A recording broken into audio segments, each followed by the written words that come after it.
Hello दोस्तों, this is Manish and you are watching elite Manish sir की classes.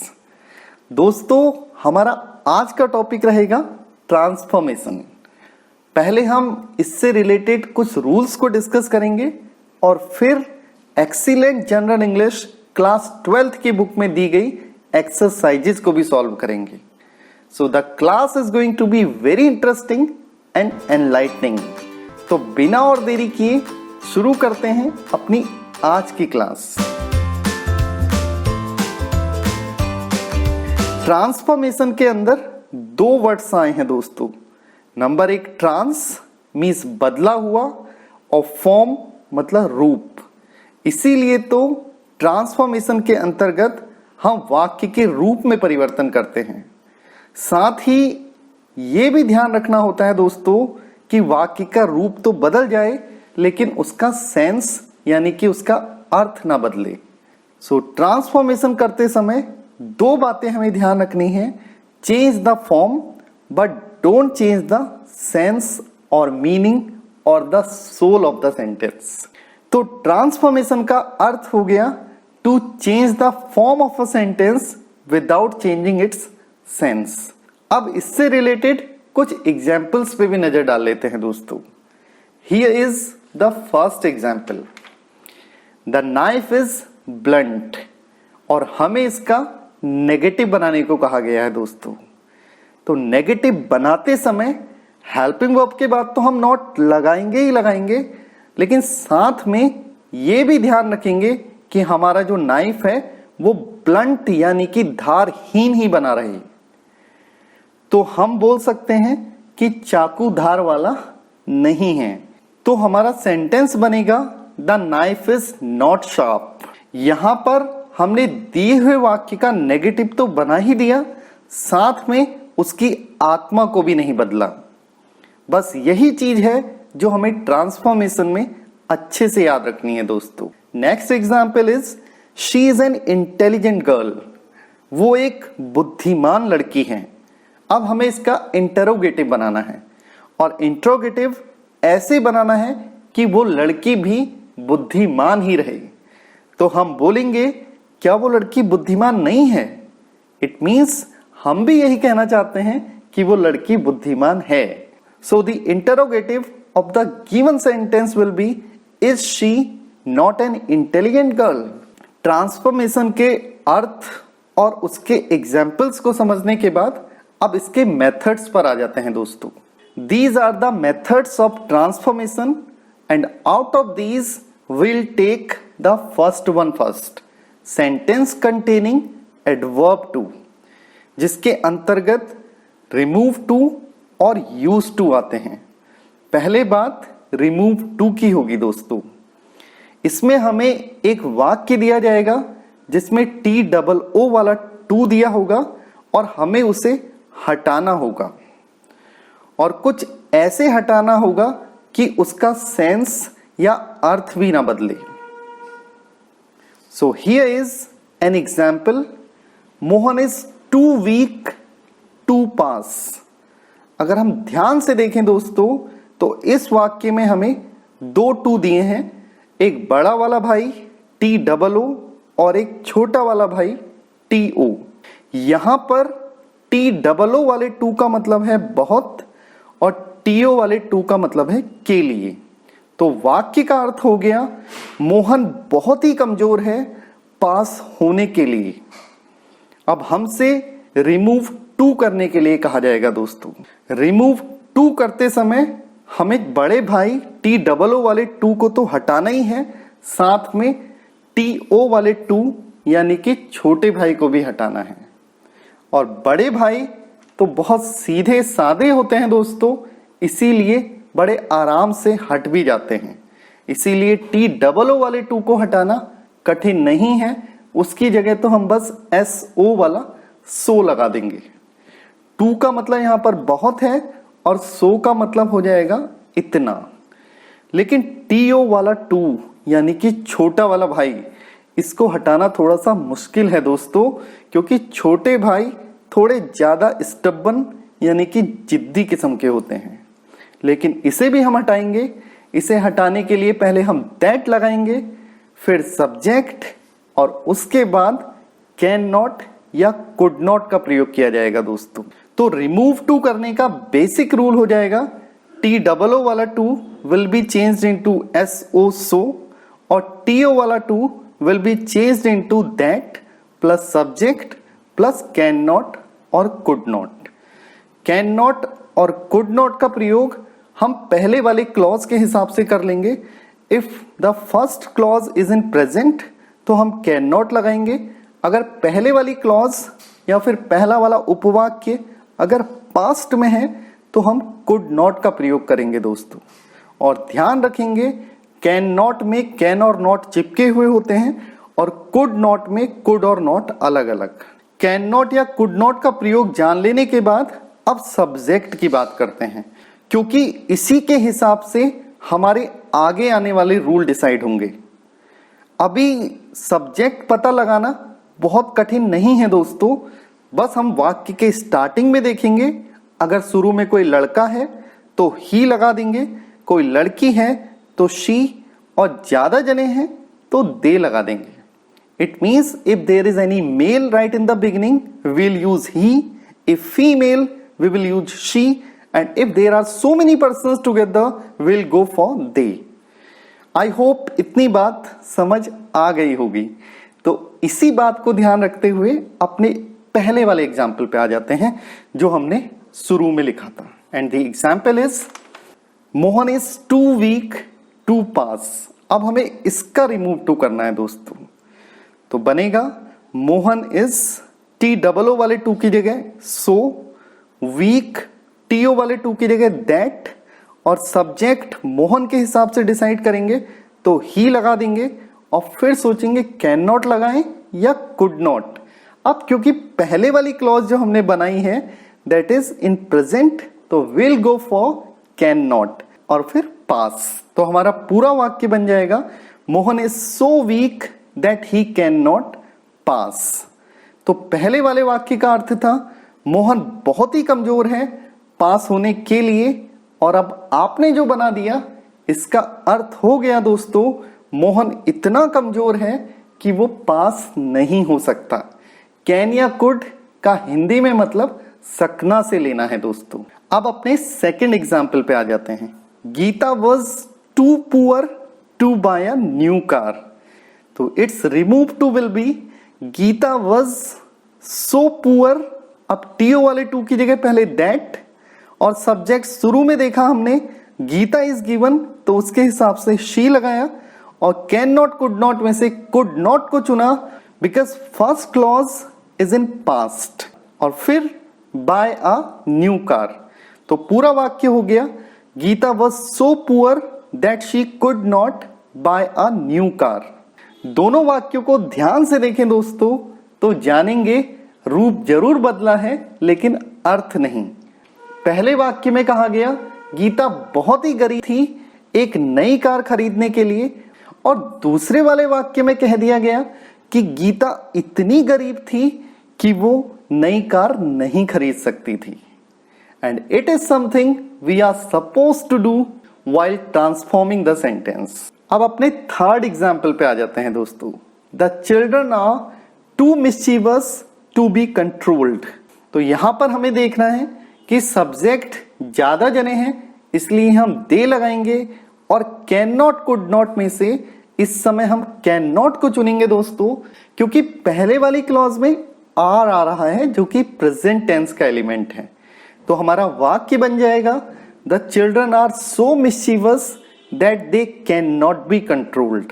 तो अभी तक हमें एक बेसिक रूल ध्यान रखना है और याद रखना है कि अगर वाक्य के स्टार्टिंग में कोई लिविंग क्रिएचर है तो उसी के हिसाब से हम ही, शी या दे का प्रयोग करेंगे।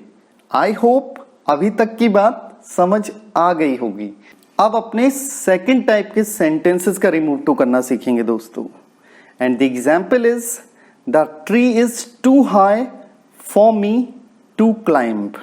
इस वाक्य के स्टार्टिंग में the tree दिया हुआ है, और ट्री के लिए ना तो हम ही लगा सकते हैं, ना शी और ना ही दे। तो सेकंड टाइप के सेंटेंसेस ज्यादातर वो सेंटेंसेस होंगे दोस्तों जिसमें शुरू में देखकर हम नहीं जान पाएंगे कि अपने बेसिक रूल में दैट के बाद कौन से सब्जेक्ट का प्रयोग करें, क्योंकि फर्स्ट टाइम में तो चीजें आसान थी, सब्जेक्ट हमें शुरू में ही मिल जाता था। अगर लड़का होता था तो ही लगाते थे, लड़की होने पर शी और ज्यादा जने होने पर दे लगा दिया जाता था। लेकिन यहां पर हमारे लिए चीजें थोड़ी सी डिफिकल्ट हो गई हैं दोस्तों, लेकिन घबराने की बिल्कुल भी बात नहीं है, क्योंकि सब्जेक्ट हमें स्टार्टिंग में नहीं दिया है तो बाद में फॉर करके दिया होगा। तो अगर आप सेंटेंस को आगे देखें तो हमें फॉर मी दे रखा है। ये फॉर मी वो हिंट है दोस्तों जो हमें बताती है कि दैट के बाद वाली क्लॉज का सब्जेक्ट आपको आई लगाना है। फॉर अस दिया है तो वी, फॉर यू तो यू, फॉर हिम तो ही, फॉर हर तो शी, फॉर देम तो दे और फॉर इट तो इट। और अगर फॉर के साथ किसी का नाम दिया है तो फॉर को हटाकर उसी नाम को रख देना है। लाइक फॉर रमन तो Raman, for the police the police. और जब हम फॉर प्लस ऑब्जेक्ट को सब्जेक्ट में बदल देते हैं दोस्तों तो फॉर को हटा दिया जाता है। तो फिर से अपने एग्जाम्पल पर नजर डाल लेते हैं। The tree is too high for me to climb. तो ट्री को देखकर हमें सब्जेक्ट क्लियर नहीं हो रहा है और हमने आगे देखा तो फॉर मी दिया था तो हमने सब्जेक्ट आई को लगाना है दोस्तों। तो हमारा रिमूव टू होगा, द ट्री इज टू की जगह सो, हाई, फॉर मी को हटा देंगे और टू की जगह दैट, फिर सब्जेक्ट के लिए आई और कैन नॉट कुड नॉट में से हम कैन नॉट को चुनेंगे दोस्तों।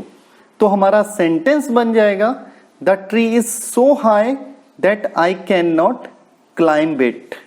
क्लाइंब के बाद इट का प्रयोग इसलिए किया गया दोस्तों क्योंकि जब हम रिमूव टू करते हैं तो वाक्य को सिंपल सेंटेंस से कॉम्प्लेक्स सेंटेंस में बनाते हैं। और कॉम्प्लेक्स सेंटेंस में दो क्लॉजेस का प्रयोग हुआ है, एक क्लॉज दैट से पहले वाली और दूसरी दैट के बाद वाली। और हर क्लॉज का अपना सब्जेक्ट, अपनी वर्ब, अपना ऑब्जेक्ट होना चाहिए। इसीलिए बाद वाले क्लॉज में हमने इट ऑब्जेक्ट लगाया है जो द ट्री के लिए यूज हुआ है। The tea was too hot for her to take. चाय बहुत ही गर्म थी उसके लिए पीने के लिए। Here the tense is in past तो हम कैन नॉट का नहीं कुड नॉट का प्रयोग करेंगे। लेकिन उससे पहले दैट के बाद सब्जेक्ट क्या लगाएंगे ये ज्यादा ध्यान देने वाली बात है दोस्तों। अब क्योंकि शुरू में द टी को देखकर हमें सब्जेक्ट क्लियर नहीं हो रहा है और अगर सब्जेक्ट शुरू में देख के आपको नहीं पता लग रहा है तो हम आगे देखते हैं। आगे फॉर करके दिया रहता है, यहाँ पे फॉर हर दिया है जो हमसे चीख चीख कर कह रहा है कि सब्जेक्ट शी लगाना है। तो हमारे वाक्य का रिमूव टू हो जाएगा, the tea was so hot that she could not take it. बाद में लगाया हुआ इट द टी के लिए यूज हुआ है दोस्तों। तो अभी तक हमारे टू टाइप्स ऑफ सेंटेंसेस हो गए।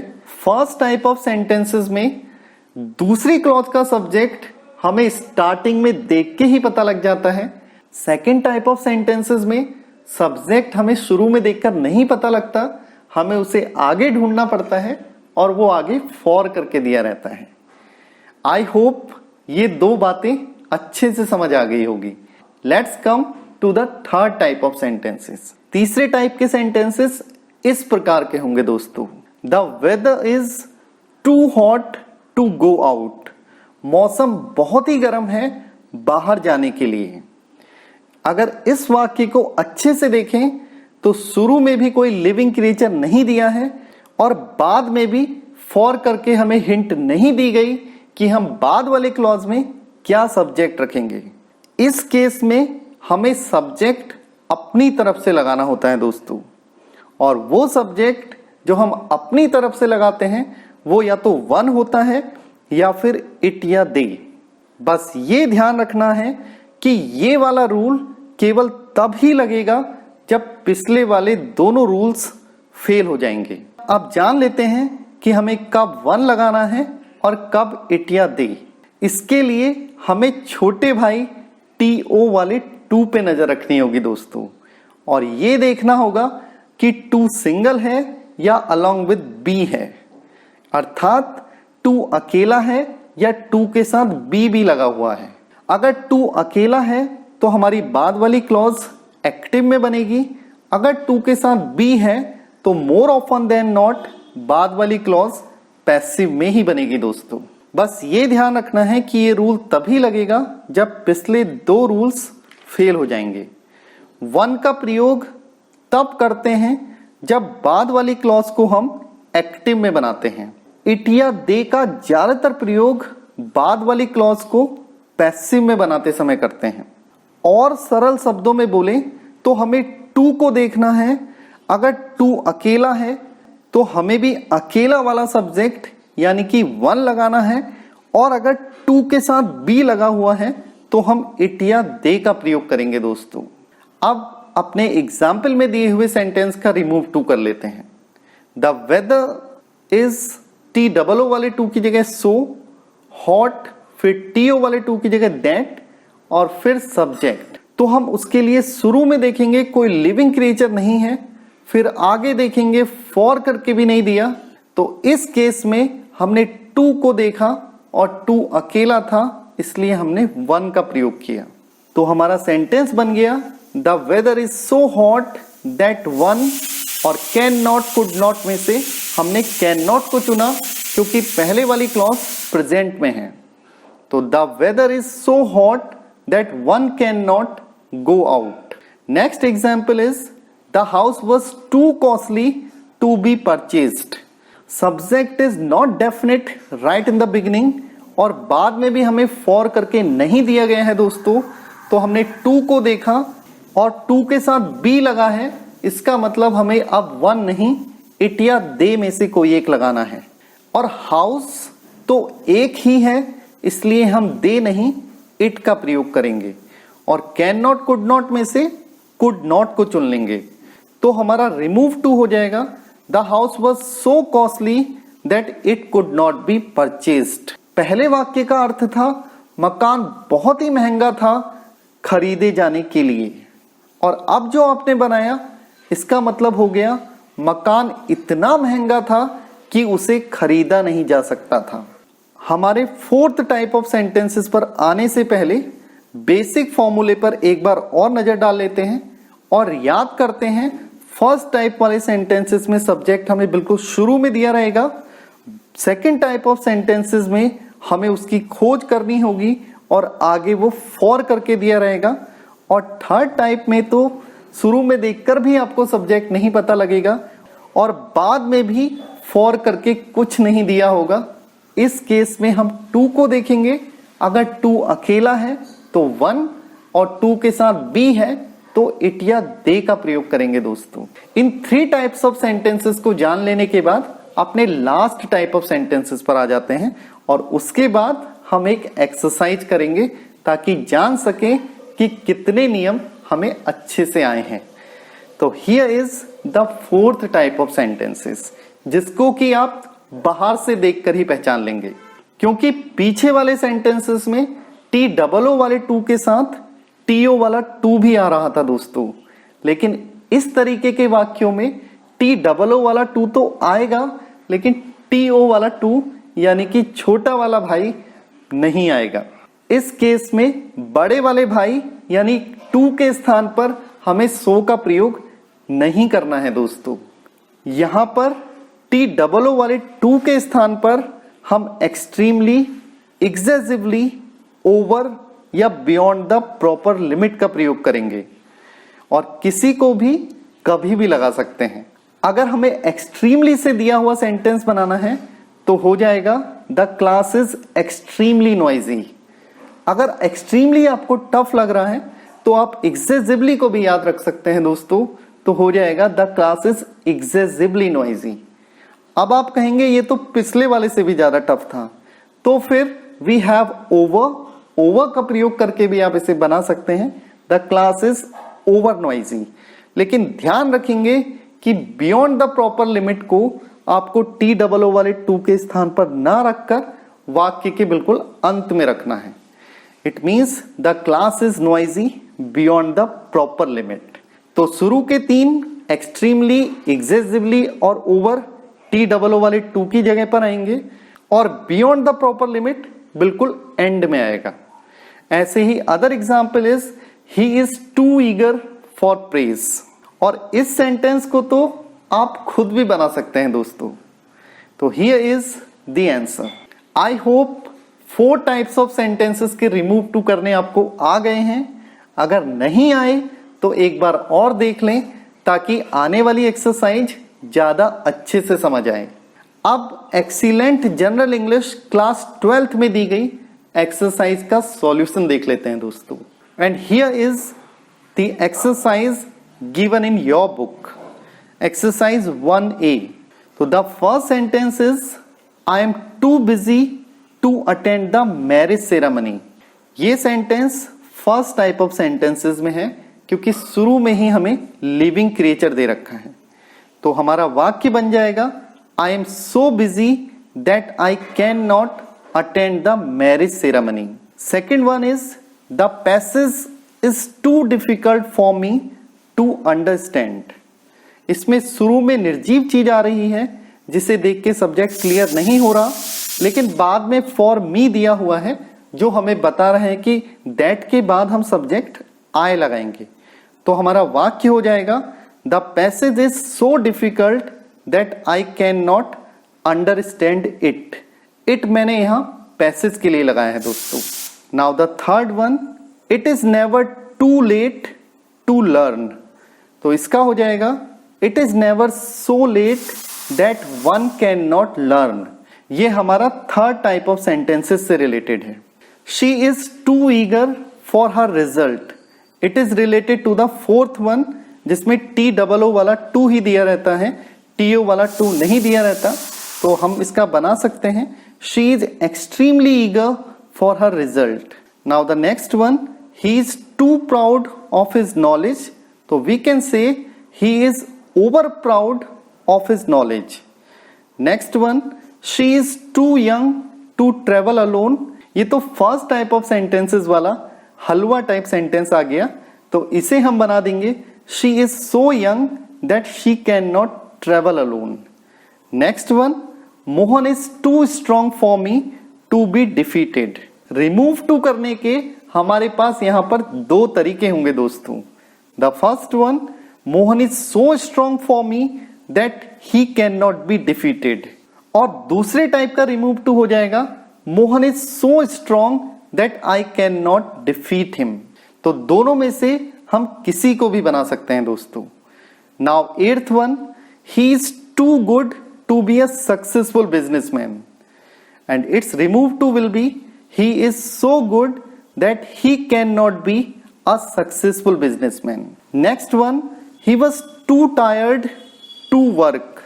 तो रिमूव टू हो जाएगा he was so tired that he could not work. 10th example है he speaks too fast to be understood. The first clause is in present indefinite, he speaks. तो हमें can not का प्रयोग करना है और सब्जेक्ट तो हमें पता ही लग रहा है कि ही लगाना है। तो हमारा रिमूव टू हो जाएगा दोस्तों he speaks so fast that he can not be understood. Next is the box is too heavy for me to lift. It is second type of sentences, तो इसका हो जाएगा the box is so heavy that I can not lift it. It has been used for the box. Next one, he is too old to work hard. Remove too will be he is so old that he cannot work hard. 13th, he is too old to run the race. He is so old that he cannot run the race. Next one, the tree is too high for me to climb, and its remove to will be the tree is so high that I cannot climb it. Next one, she is too proud to apologize. इसका हो जाएगा she is so proud that she cannot apologize. अब exercise 1B पर आ जाते हैं दोस्तों। He is too proud to accept any help, he is so proud that he can not accept any help. The problem of population is too serious to be overlooked. ये हमारा third type of sentences में passive वाला है दोस्तों, क्योंकि इसमें to be आ रहा है। It means we will go for it और दे, और प्रॉब्लम तो एक ही है, इसलिए सब्जेक्ट इट का प्रयोग करेंगे और हमारा रिमूव टू हो जाएगा। The problem of population is so serious that it can not B overlooked. Now the next one, he was too frightened to speak. He was so frightened that he could not speak. The news is too good to be true. The news is so good that it cannot be true. The tea is too hot for me to drink. The tea is so hot that I cannot drink it. It is too cold to go out. It is so cold that one cannot go out. He is too eager for praise. He is extremely eager for praise. The knife is too blunt to sharpen the pencil with. The knife is so blunt that one cannot sharpen the pencil with it. He is too ill to do anything. He is so ill that he cannot do anything. He is too kind-hearted to be a successful administrator. He is so kind-hearted that he cannot be a successful administrator. With this, I end today's class, friends. आज हमने remove to करना सीखा। अगली class में use to के बारे में कुछ जानेंगे। तब तक के लिए धन्यवाद।